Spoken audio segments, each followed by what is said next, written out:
મહુવાની બે દિશાઓમાં 15-15 ગાવના પલ્લા પકડી ને ગીત જાળી ઊભી હતી।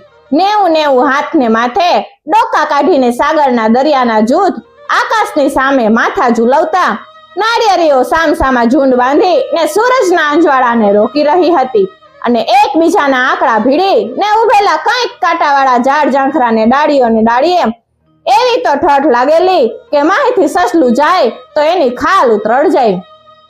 9-9 હાથ લાંબા ડાલા મથા સિંહ જ્યારે એ ઘટામાં કારમી ડણકો દેતા ત્યારે એ નેસના ડુંગળા હલમલી જતા। કુદરતે મહુવાને એવી કુદરતી ગઢ કિલ્લા આપ્યા હતા।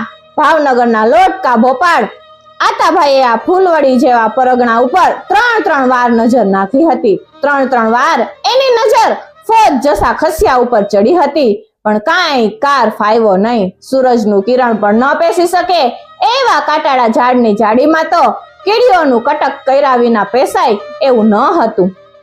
ભરતીના પાણી પાછા વળી જતા ત્યારે અરબી સમુદ્રમાંથી ઉઘાડી પડેલી ભૂમિમાં મહુવાને કિનારે 5 રૂપાળા વીરડા દેખાતા હતા। એકવાર એ વીરડાને ઉલેચી નાખવાની પાંચેની અંદર મીઠા અમૃત જેવા નીર છલકાતા। ખારા સાગરની આ મીઠી વીરડીઓની જાત્રા કરવા દેશ પરદેશના ઘણા જાત્રાળુઓ આવતા અને જસા ખસિયાને દાણ ભરી ને પછી એ પાણીથી સ્નાન કરતા। મહુવાના પડોશમાં દાઢા નામનું એક પરગણું છે। તે સમયમાં દાઢાની ગાદીએ ગોપાળજી સરવૈયા નામનો ઠાકોર હતા।